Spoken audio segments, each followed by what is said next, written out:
Kisah Para Rasul. Kisah Para Rasul bab 1.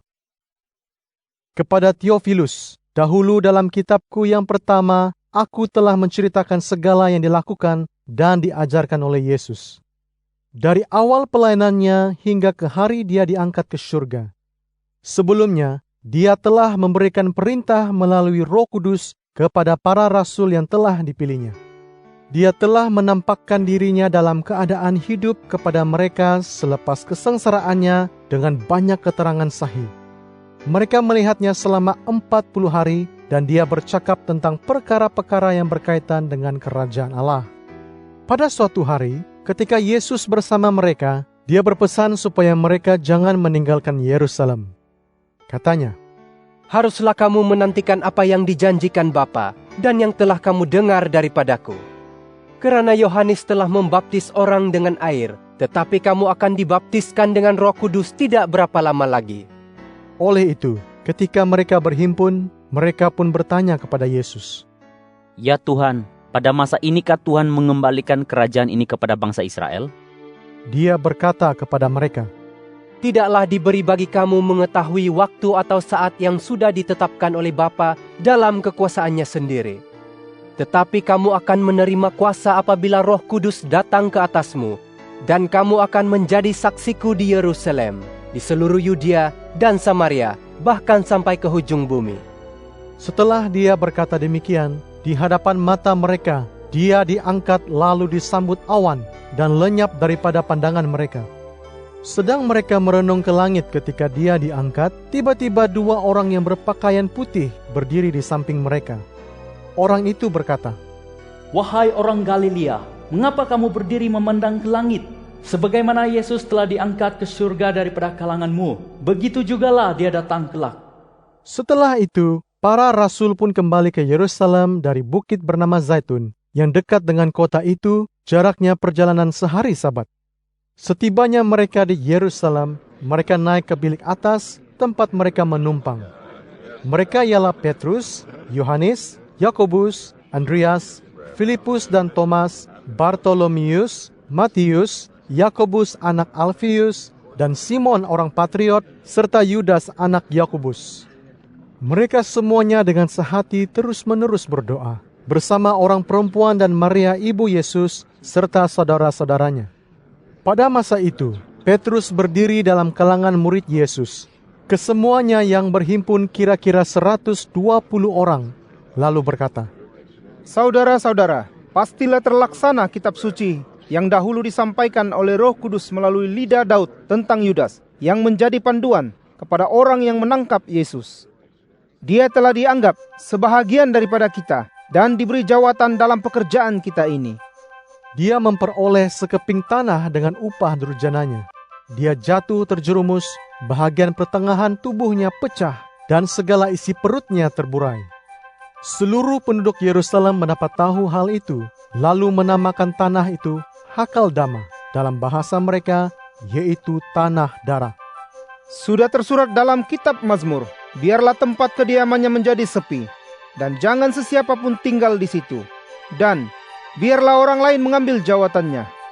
Oleh itu, antara orang yang telah berserta dengan kita, sepanjang masa Tuhan Yesus keluar masuk bersama kita. Dari masa Yesus dibaptiskan oleh Yohanes, sampailah ke hari dia diangkat naik daripada kalangan kita, seorang daripada mereka haruslah menjadi saksi di samping kita tentang kebangkitannya." Mereka mencadangkan dua orang, Yusuf yang juga dipanggil Barsabas, juga dikenali sebagai Justus, dan Matias. Mereka pun berdoa, "Ya Tuhan yang mengetahui hati sekalian manusia, tunjukkanlah yang mana antara dua orang ini Engkau pilih untuk memegang jawatan ini, serta menjalankan kerja kerasulan bagi menggantikan Yudas. Sebabnya Yudas telah meninggalkan jawatan dan pekerjaan ini untuk pergi ke tempat yang wajar baginya." Mereka membuang undi, lalu terkena kepada Matias. Dia pun diambil menyertai 11 rasul itu. Kisah Para Rasul bab 2. Apabila tiba hari Pentakosta, mereka semuanya bersama-sama di suatu tempat. Tiba-tiba kedengaran bunyi dari langit seperti angin kencang menderu, memenuhi seluruh rumah tempat mereka sedang duduk. Kemudian kelihatan lidah-lidah yang berbelah-belah, seperti api rupanya, dan setiap satu hinggap di atas setiap orang daripada mereka. Mereka semuanya dipenuhi Roh Kudus, lalu mulai bertutur dalam pelbagai bahasa asing, seperti yang diberikan oleh Roh itu. Pada waktu itu, terdapat orang Yahudi yang saleh daripada segala bangsa di bawah langit tinggal di Yerusalem. Apabila mendengar bunyi itu, mereka datang beramai-ramai, lalu tercengang karena masing-masing mendengar orang bertutur dalam bahasanya. Mereka heran dan takjub, lalu berkata sesama sendiri, Bukankah semuanya yang berkata-kata ini orang Galilea? Bagaimanakah mungkin masing-masing kita mendengar bahasa ibunda sendiri?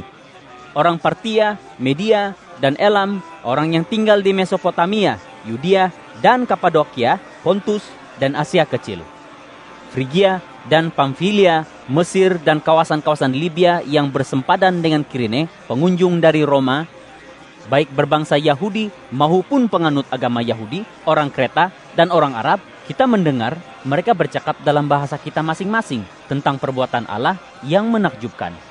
Oleh itu, mereka heran dan bingung, lalu bertanya sesama sendiri, Apakah artinya semua ini? Ada pula yang mengejek. Semua orang ini mabuk air anggur manis.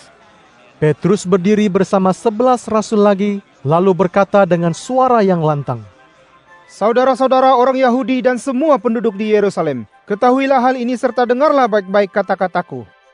Mereka ini bukanlah mabuk seperti saudara-saudara sangka, karena hari baru jam ketiga. Tetapi inilah yang dikatakan oleh Nabi Yoel, bahwa akan berlaku pada akhir zaman. Firman Allah, Aku akan mencurahkan rohku ke atas semua manusia. Anakmu lelaki perempuan akan bernubuat, orang mudamu akan melihat penglihatan, orang tuamu akan bermimpi.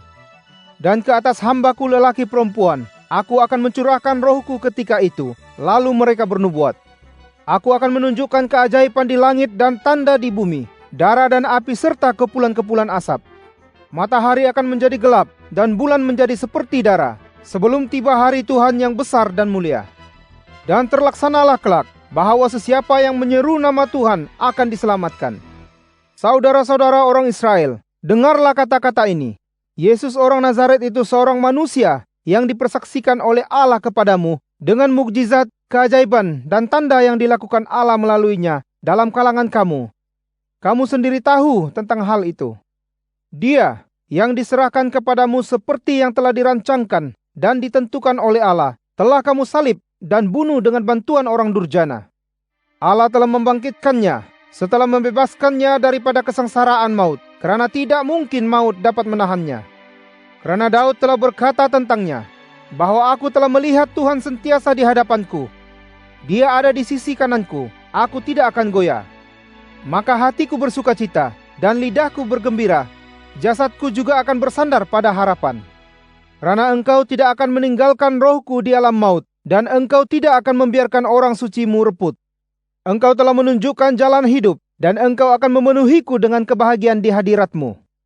Saudara-saudaraku, aku akan bercakap terus terang kepadamu tentang moyang kita Daud, bahwa dia sudah meninggal dan dimakamkan, dan makamnya ada di tanah kita sampai hari ini. Oleh sebab dia seorang nabi dan menyadari bahwa Allah telah berjanji kepadanya, dengan bersumpah bahwa dia akan mendudukkan seorang daripada benih keturunan jasadnya di atas tahtanya. Dia telah melihat terdahulu hal ini, maka dia bercakap tentang kebangkitan Kristus, bahwa rohnya tidak akan ditinggalkan di alam maut, dan jasadnya tidak akan reput. Allah telah membangkitkan Yesus ini, dan kami semua menyaksikannya. Dia telah dinaikkan ke surga, ke sebelah kanan Allah, dan daripada Allah Bapa, dia telah menerima Roh Kudus yang telah dijanjikannya. Lalu dia mencurahkan roh itu, seperti yang kamu lihat dan dengar sekarang. Daud tidak naik ke surga, tetapi dia sendiri berkata demikian, Tuhan berfirman kepada Tuanku, duduklah di sebelah kananku, sehingga kujadikan musuh-musuhmu alas kakimu. Oleh itu, hendaklah seluruh keturunan kaum Israel tahu dengan pastinya, bahwa Allah telah menjadikan Yesus, yang kamu salib itu, Tuhan dan Kristus. Apabila mereka mendengar ini, hati mereka pun berasa tertusuk. Lalu mereka berkata kepada Petrus dan para rasul yang lain, Saudara-saudara, apakah yang patut kami perbuat? Petrus pun berkata kepada mereka, Bertaubatlah, dan hendaklah setiap orang daripada kamu dibaptiskan atas nama Yesus Kristus, supaya dosa-dosamu diampunkan, dan kamu akan menerima pemberian Roh Kudus. Karena janji itu telah dibuat kepada kamu dan anak-anakmu, dan kepada semua yang jauh-jauh, seberapa ramai yang akan dipanggil oleh Tuhan Allah kita. Petrus bersaksi dengan banyak perkataan lain lagi, dan menyeru mereka, Selamatkanlah dirimu daripada angkatan yang ingkar ini. Kemudian semua orang yang menerima kata-katanya dengan rela hati dibaptiskan. Pada hari itu, bilangan mereka bertambah kira-kira 3.000 orang. Mereka berpegang teguh pada pengajaran para rasul dan pada persaudaraan, pembahagian roti, dan doa. Rasa takut memenuhi setiap hati dan banyak keajaiban serta tanda dilakukan melalui para rasul itu. Ketika itu, semua yang beriman tetap bersatu dan berkongsi segala yang ada pada mereka, serta menjual harta benda mereka, lalu membahagikannya antara mereka menurut keperluan seseorang. Demikianlah setiap hari mereka di bait suci dengan satu hati, dan membahagi roti dari rumah ke rumah, lalu memakan rezeki mereka dengan sukacita dan tulus hati, sambil memuji Allah dan menerima rasa muhibah daripada semua orang. Setiap hari Tuhan menambah bilangan jemaah mereka itu dengan orang yang diselamatkan. Kisah Para Rasul bab 3. Petrus dan Yohanes naik ke bait suci bersama-sama pada waktu beribadat pada jam ke-9. Ada seorang lumpuh sejak dari rahim ibunya. Setiap hari dia diangkat orang dan diletakkan di pintu bait suci itu yang dinamakan Pintu Indah untuk meminta sedekah daripada orang yang masuk ke bait suci itu. Apabila dia melihat Petrus dan Yohanes sedang hendak masuk ke bait suci itu, dia pun meminta sedekah. Petrus merenungnya bersama Yohanes lalu berkata, Pandanglah kami.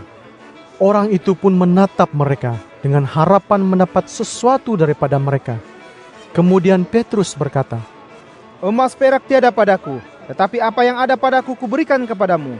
Dalam nama Yesus Kristus orang Nazaret, bangkit dan berjalanlah. Petrus memegang tangan kanannya dan menolongnya berdiri. Lalu serta-merta tulang kaki dan buku lalinya mendapat kekuatan. Orang itu melompat bangun, berdiri, lalu berjalan. Kemudian dia masuk ke bait suci itu mengikut Petrus dan Yohanes sambil berjalan, melompat, dan memuji Allah. Semua orang melihatnya berjalan sambil memuji Allah. Ketika itu, mereka pun mengetahui dia itu orang yang duduk meminta sedekah di pintu indah bait suci itu. Mereka pun dipenuhi rasa heran dan ajaib akan apa yang telah berlaku kepadanya. Sementara orang lumpuh yang telah disembuhkan itu berpegang kepada Petrus dan Yohanes, semua orang yang tersangat heran itu berlari mengerumuni mereka di serambi yang dinamakan Serambi Salomo. Apabila Petrus melihat keadaan ini, dia terus berkata kepada orang yang berhimpun itu, Saudara-saudara orang Israel, mengapa kamu takjub melihat kejadian ini? Mengapa pula kamu merenung kami? Seolah-olah dengan kuasa atau kesalehan kami sendiri, kami telah membolehkan orang ini berjalan. Allah Abraham, Ishak dan Yakub, Allah nenek moyang kita, telah memuliakan hambanya Yesus yang telah kamu serahkan dan sangkal di hadapan Pilatus, walaupun dia membuat keputusan hendak melepaskannya. Kamu menyangkal yang suci dan benar itu, serta meminta seorang pembunuh diserahkan kepadamu. Lalu kamu membunuh sumber hayat itu. Allah membangkitkannya daripada kematian, dan kami ini menjadi saksinya. Iman pada nama Yesus telah menguatkan orang ini, yang kamu lihat dan kenali. Ya, iman yang datang daripadanya telah memberi orang ini kesehatan yang sempurna di hadapan kamu sekalian. Namun demikian, saudara-saudara, aku tahu bahwa kamu berbuat demikian dalam kejahilan, begitu juga para pemimpinmu. Tetapi dengan cara demikianlah, segala yang dinyatakan Allah melalui lidah nabi-nabinya, bahwa Kristus akan menderita, telah ditunaikannya. Oleh itu, bertaubatlah dan berpalinglah kepada Allah, supaya dosa-dosamu dihapuskan, dan supaya masa yang memberikan kesegaran datang kelak daripada Tuhan. Dan juga supaya dia menghantar Yesus Kristus, yang telah ditentukannya menjadi Kristus bagimu. Kristus mesti tetap di surga, sampai masa Allah memulihkan segala-galanya, seperti yang difirmankannya dahulu kala, melalui lidah nabi-nabinya yang suci. Musa sesungguhnya telah berkata kepada nenek moyang kita, Tuhan Allah akan membangkitkan untukmu seorang nabi sepertiku, daripada kalangan bangsamu. Dengarlah segala katanya kepadamu dalam semua hal. Setiap jiwa yang tidak mendengar kata nabi itu akan dibinasakan sama sekali daripada kalangan kaumnya. Ya, semua nabi, daripada Samuel dan selepasnya, semua yang telah bersuara, juga telah bernubuat tentang zaman ini. Kamu ialah anak cucu nabi-nabi itu, dan waris perjanjian yang dibuat Allah dengan nenek moyang kita, melalui firman-Nya kepada Abraham. Melalui benihmu, semua bangsa di bumi akan diberkati. Pertama sekali kepada kamu, Allah telah membangkitkan hamba-Nya Yesus dan menghantarnya untuk memberkatimu dengan memalingkan kamu sekalian daripada kejahatanmu.